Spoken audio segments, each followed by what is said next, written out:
আসসালামু আলাইকুম ভিউয়ার্স, সবাই কেমন আছেন? আশা করি সবাই ভালো আছেন। আলহামদুলিল্লাহ আমিও ভালো আছি। শুভ বিকাল সবাইকে। Alamgir development and property limited পক্ষ থেকে আপনাদেরকে শুভেচ্ছা অভিনন্দন। আমি আছি আপনার সাথে ইঞ্জিনিয়ার মামিনুল ইসলাম আলামিন। আজকের আমি আপনাদের এমন একটি ভিডিও নিয়ে হাজির হয়েছি যে একটি ছাদের রড শুরু থেকে শেষ পর্যন্ত আপনাদেরকে কীভাবে বাঁধা হয় এবং বাঁধার নিয়ম সবগুলো আপনাদের সাথে আমি শেয়ার করব। দয়া করে সবাই আমাদের পেজটি ফলো দিয়ে ভিডিওটি শেয়ার করে পাশে থাকবেন এবং ভিডিওটি না টেনে শেষ পর্যন্ত ভিডিওটি দেখতে থাকেন। দেখলে আপনাদের অবশ্যই অনেক কিছু শেখার আছে এবং বোঝার আছে যেগুলো আপনারা জানেন না। এর জন্য ছাদের বিম বন্ধ শেষ। আমাদের বিমগুলো এই জয়েন্টগুলো আপনার দেখাবো। অনেক সময় কলমের 10 ইঞ্চির ভিতরে বিম 10 ইঞ্চি নাকি দেওয়া যায় না, বাইরে থেকে বিম রড একটা বাইরে দেয়, কিন্তু সেটা দেওয়া ঠিক।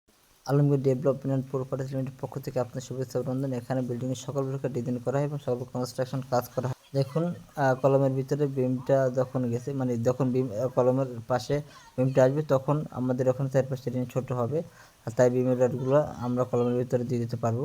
আর এই দেখেন আমাদের প্রত্যেকটা বিমই আমাদের কলমের ভিতরে দেওয়া আছে, কোনো রডই বাইরে দেওয়া নাই। এইটা দেখুন, আমাদের এটি হচ্ছে বিম। এই যে বিমটা কলমের গোড়া থেকে এসে আবার বিমের সাথে অ্যাড হয়েছে, এটা বলে আমরা সচরাচর বলে থাকি সেকেন্ডারি বিম।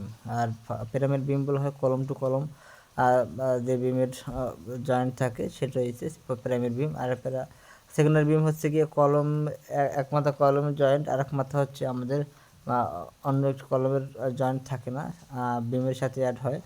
আর এখানে সচরাচর আমরা ওই যে সেকেন্ডারি বিমটা বাঁধতে জানি না। এটার উপর নিয়ম হচ্ছে যে প্রাইমারি বিমের আর উপরে আমাদের এই সেকেন্ডারি বিমটা লোড বহন করবে, তাই রডটা আমাদের এখানে দেওয়া আছে, এভাবে দেখে নেবেন।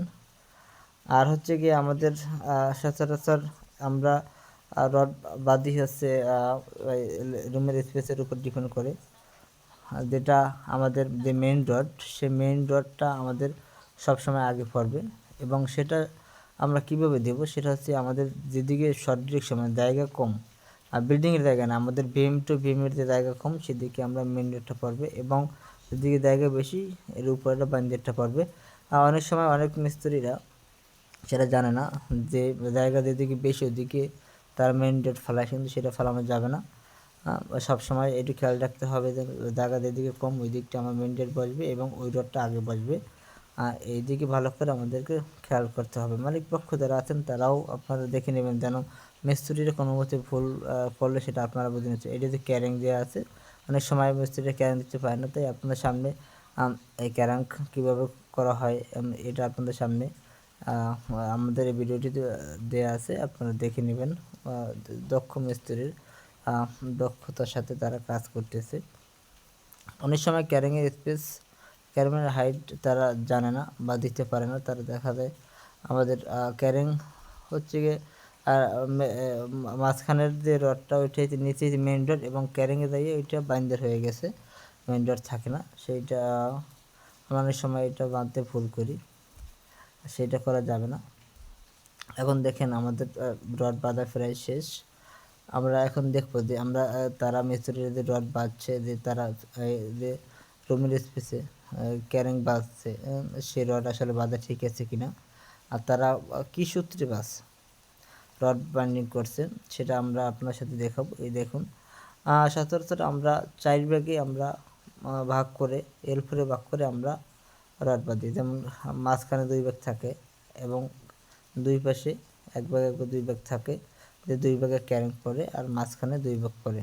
এই দেখেন মিস্ত্রি সাহেব আমাদেরকে কাজ বুঝিয়ে দিয়েছে, তাদেরকে বললাম আসলে কীভাবে বাঁধছেন। আমাদের শিমুল সাহেব, উনি রড মিস্ত্রি, খুব দক্ষতার সাথে কাজ করেন, এবং সে আমাকে দেখাইছে যে না স্যার 4 ভাগে বাঁধছি। আমি তার জিজ্ঞেস করছিলাম যে ভাই আপনি রড কীভাবে বাঁধলেন বা এই রডের জালে কীভাবে জালি করলেন, তখন সে বলছে যে ভাই স্যার আমি রড এই রুমের যে স্পেস এটি 4 ভাগে ভাগ করছি, 2 ভাগ মাঝখানে রাখছি, 1 ভাগ 2 কেনিতে 2 ভাগ, এভাবে আমি রড বাইন্ডিং জালি সাজিয়েছি।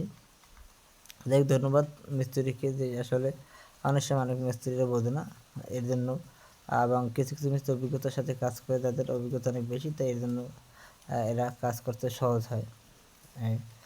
এইটা আমাদের হচ্ছে গিয়া উপরেটা বাঞ্জার রড, নিচেটা মেন রড উঠে দাঁড়িয়ে ক্যারিং হয়ে গেছে।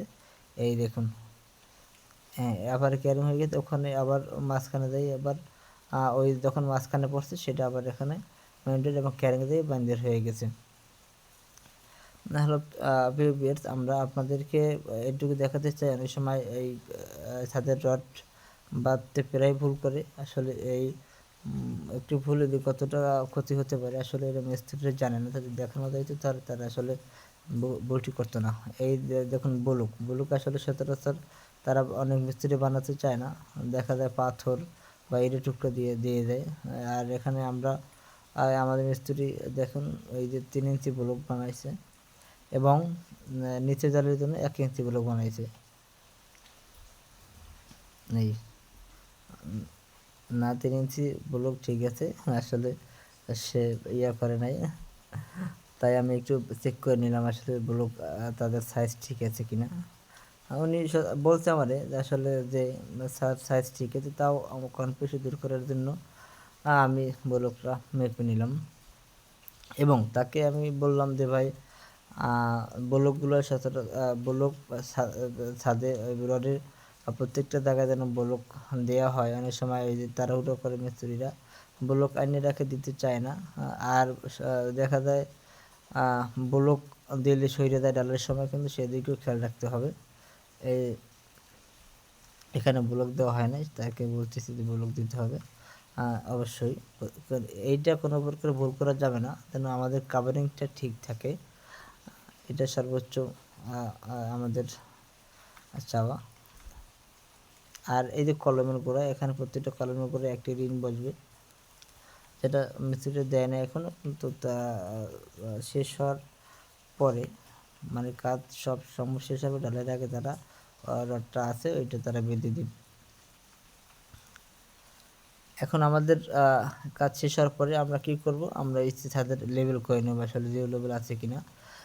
এর জন্য লেবেল না করলে আমাদের ছাদটা কোনো দিকে কম ঢালু, কোন দিকে উঁচু, এভাবে থাকলে আমাদের ছাদে পানি জমবে, আসলে এটা করা যাবে না।